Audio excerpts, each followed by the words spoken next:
What is the biggest difference between singing classical and singing pop or commercial styles?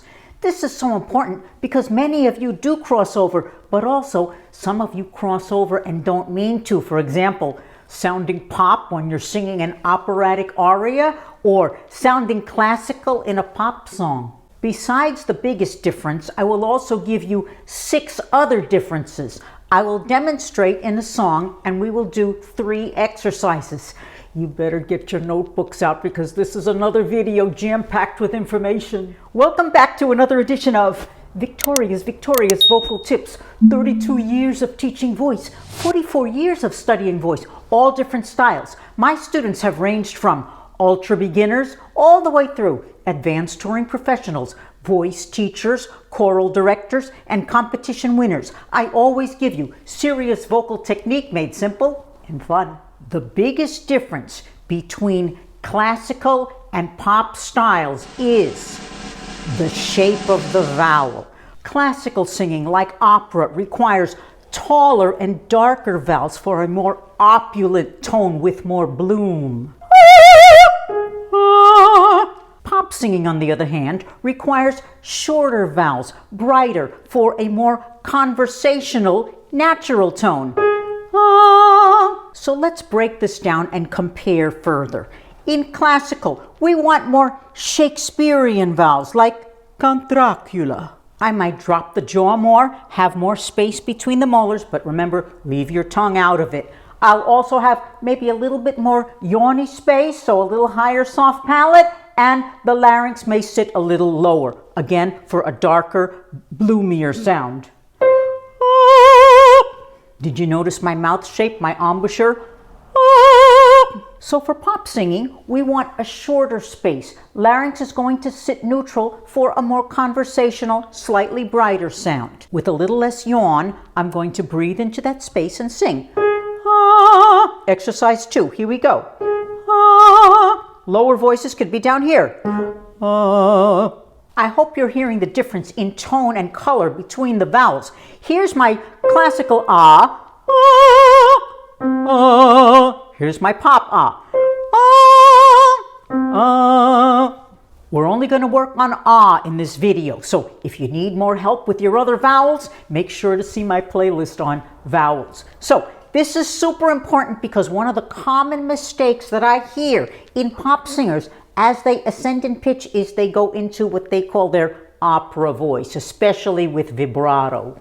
I might get somewhere over the rainbow. That sounds like half pop, half classical, as opposed to somewhere over the rainbow. Or I might hear a pop sound in the middle of a classical sacred song. What about this? What if I sang Panis Angelicus? Uh-oh, this sounds a lot better. Panis Angelicus. Okay, super quick, 6 more differences. Number 1, in classical, we don't use a microphone. In popular commercial styles, we use a mic. The mic helps you sound more conversational and more intimate if that's the sound you want. However, it's important for all singers to master singing with carrying power. You know, a mic can't do everything. You still have to be able to cut above the band. I have a playlist on how to sing with more power. Number 2, in classical, we sing with more vibrato. In pop, commercial styles, less vibrato, sometimes straight tone to vibrato, sometimes a narrower vibrato. Some of you go into a classical, operatic sounding vibrato in a pop song and it doesn't sound right. You better see my video on vibrato, what you didn't know. Number 3, head blend versus chest blend. For female singers in classical, we may sing with more head blend, maybe a little flutier, lighter tone. But in pop, we want oftentimes a thicker tone, more speech-like again. If you don't know how to do that, see my playlist on the mixed voice.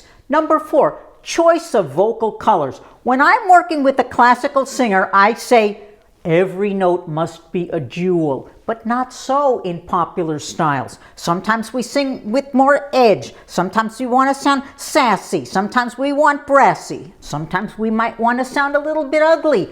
See my playlist on resonance. Number 5, vocal fold closure. In classical singing, we want clean closure. We want those vocal folds to close efficiently, whereas in pop, we often will sing parts of a song kind of breathy. Here's clean closure. Way up high. Here's breathy closure. Way up high. See my video on how to sing breathy for style. Number 6, riffs and runs. Sure, there are lots of beautiful classical coloratura arias with very complex runs, but not typical if a classical singer wants to sing a ballad classical style. A classical singer will stick to the original melody, whereas a pop singer might add some riffs and runs. Here's a classical style. Somewhere over the rainbow. Here's a pop style. Somewhere over the rainbow. Here's classical. Way up high. Here's pop. Way up high. And did you hear? I did the delayed vibrato. We're ready for exercise 3. We're going to sing a simple arpeggio on Ma. And we're going to start with classical. Just try it out, see if you like it. So I'm going to breathe into my taller space, right? A little bit more yawn. Larynx is going to sit a little lower for a little darker sound. And I'm going to sing with vibrato on every note, like this. Ma, ma, ma, ma, ma, ma, ma. Give it a try. Low voices down here, otherwise sing up here. Here we go. Ma.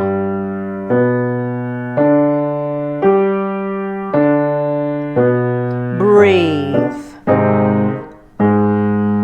Vibrato on every note if possible.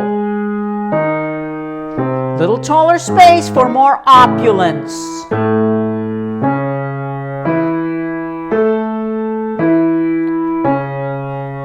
You know, even if you choose not to sing like this in your style, it's nice to know what your voice can do, right? So for pop, I'm going to sing with a shorter vowel. So I'm going to breathe into a little shorter space, not so much yawn. My larynx will be neutral. If you want to try it with a little bit higher larynx, that's okay. And I'm going to sing all straight tone with the exception of the last note, which I will sing with delayed vibrato, like this.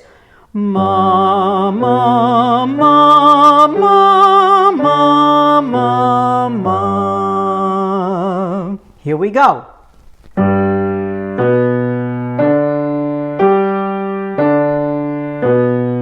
Breathe.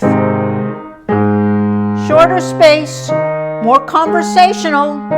Supposed to sound natural.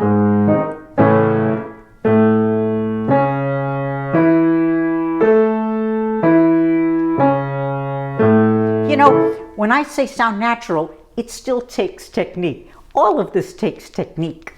So do you see how understanding technique gives you so many more options with your voice, so many more vocal choices? Now, if you still haven't gotten my audio exercise training program, Victoria's vocal exercise program, I have tons of exercises on technique and on different styles, vocal colors, and textures. It's super affordable for all different voice types, and I do regular group classes with members. So see the link below and sign up.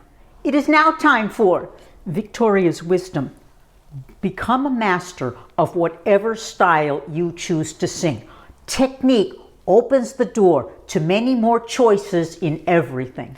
I hope you have enjoyed another edition of Victoria's Vocal Tips. Don't forget to subscribe. Tell your friends. Leave me some comments. Leave me some thumbs up. Don't forget to follow me on social media and continue enjoying singing with confidence and authority in whatever style you choose. And I look forward to seeing everyone again very soon.